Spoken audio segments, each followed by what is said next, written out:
Alors, dans ce tutoriel, je vais vous présenter rapidement le logiciel Collaborate. Donc ici, on est à l'intérieur du logiciel.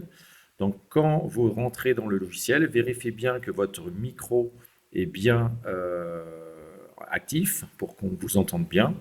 Et si besoin, que la webcam aussi est active. Mais on va dire que la vidéo est moins obligatoire que le son. À côté, vous avez un petit icône, alors surtout réservé pour les étudiants, pour demander la parole. Donc, quand un étudiant va cliquer sur cette icône-là, eh ben, l'enseignant va avoir une indication que un étudiant veut poser une question ou veut demander la parole. Alors, dans l'animation de la classe virtuelle, tout va se passer ici dans ce menu. Donc, il faut cliquer dans ce bouton violet pour dérouler le menu. Et là, on va avoir nos trois possibilités importantes pour animer une classe virtuelle, qui va être de partager un tableau blanc vide, un tableau blanc.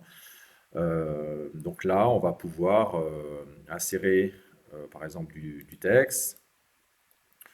Donc, tout ce que vous allez taper ici va être vu par les étudiants et les étudiants peuvent aussi partager du texte ou par exemple des éléments graphiques.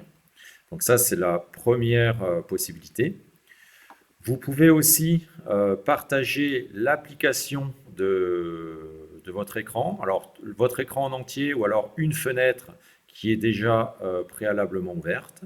Donc là, ça va être plus pour, par exemple, faire une démo d'un logiciel. Et la possibilité également de partager des fichiers. Alors, au préalable, vous pouvez déjà les importer dans Collaborate. Là, par exemple, j'ai déjà importé un PDF ou un PowerPoint.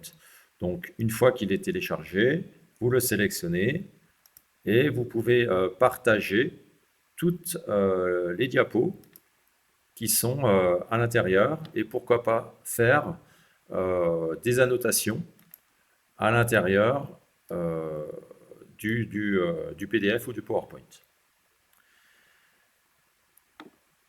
Ici, dans cette icône avec deux bonhommes, donc si vous cliquez, vous avez la liste des personnes qui seront connectées à votre classe virtuelle et leur qualité de connectivité.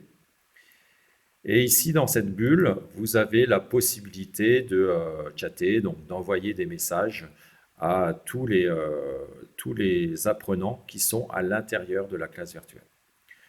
Voilà, une présentation rapide, mais c'est un logiciel qui est assez facile à prendre en main, donc qui est assez épuré et qui est très accessible dès les premières minutes.